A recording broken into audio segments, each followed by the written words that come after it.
Сяо-Сяо, дочь Сяо-Яня и Цайлинь, станет настоящей сенсацией. Ее талант шокирует всех окружающих экспертов. Учитель Яо-Лао даже захотел обучать ее алхимии, и это неудивительно. Родиться с силой предка – такое не каждый день увидишь. Вы спросите, а когда учитель Яо-Лао увидится с Сяо-Сяо, которая станет для него как внучка? На самом деле, очень скоро. После событий в Альянсе Янь, разобравшись со всеми врагами, Сяо-Янь вернется в павильон падающей звезды, но не один, а возьмет с собой королеву Медузу, уже законную жену, и дочку Сяо-Сяо. Это будет очень интересное событие. Какой будет встреча учителя Яо-Лао с семьей Сяо-Яня? Павильон падающей звезды уже был соединен с империей Дзяма червоточиной, которую лично создал Яо-Лао. Такой быстрый путь предоставлял Альянсу Янь довольно-таки надежную поддержку. Но Сяо-Янь не стал сообщать общественности о существовании пространственного тоннеля, иначе в будущем могут возникнуть ненужные проблемы, так как он связал центральные равнины с северо-западным регионом континента. Многие испытают настоящую зависть.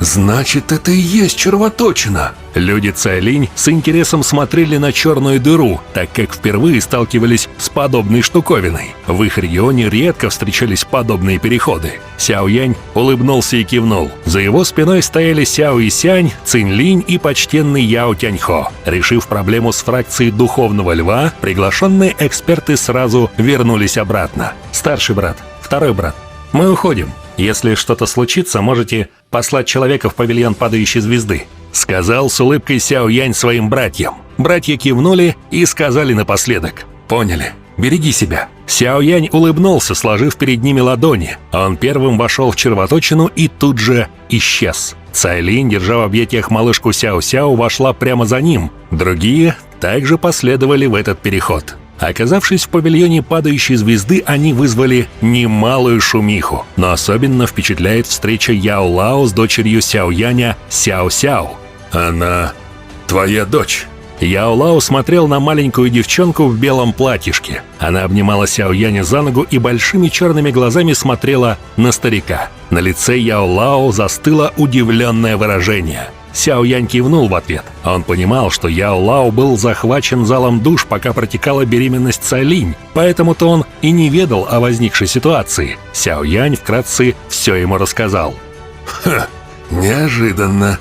Действительно, неожиданно. Даже при обычном темпераменте Яо-Лао он покачал головой, выслушав его рассказ. Пройдя взглядом по Цайлинь, он произнес: «В прошлом она по-настоящему ненавидела тебя. Если бы не я, боюсь, она бы давно тебя прикончила». Цайлинь тут же покраснела. В прошлом она несколько раз дралась с Яо-Лао, но не ожидала, что он окажется настолько могущественным, хотя тогда с трудом мог с ней справиться. Будучи душою, сила Яо-Лао была на среднем уровне предка 4-5 звезды, но сейчас он был настоящим мнимым святым Бан Шен. Сама Цайлинь на 5-й звезде почтенного воина понимала эту разницу в силе.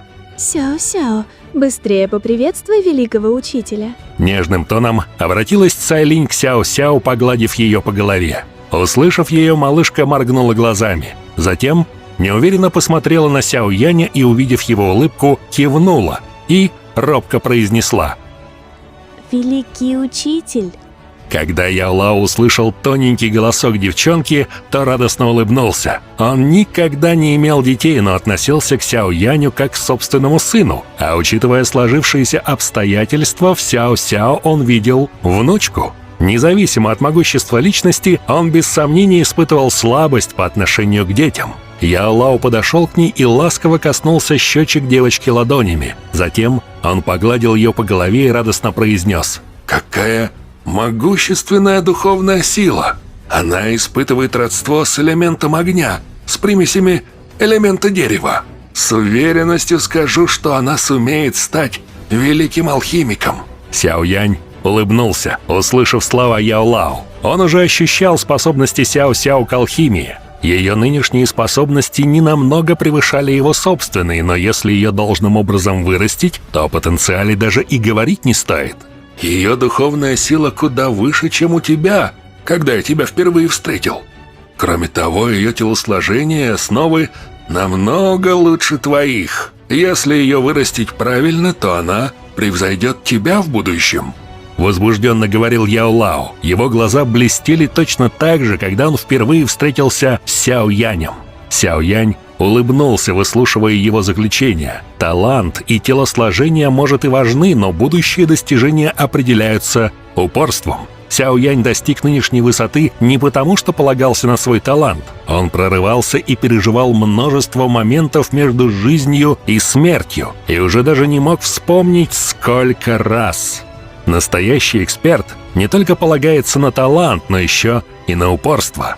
Яо Лао продолжил проверять Сяо Сяо, надавив на ее запястье. В один момент он надавил немного сильнее, чем и вызвал недовольство малышки Сяо Сяо. Ее возмущение заставило всех рассмеяться. Почему бы мне не заняться ее обучением? Закончив полную проверку, Яо Лао поднял голову на Сяо Яня и задал ему вопрос без всяких сожалений. Даже он не мог устоять перед таким идеальным материалом для развития. Сяо Янь улыбнулся и кивнул Яо Лао, а он привел Сяо Сяо в павильон падающей звезды ради того, чтобы она начала тренироваться по наставлениям Яо Лао.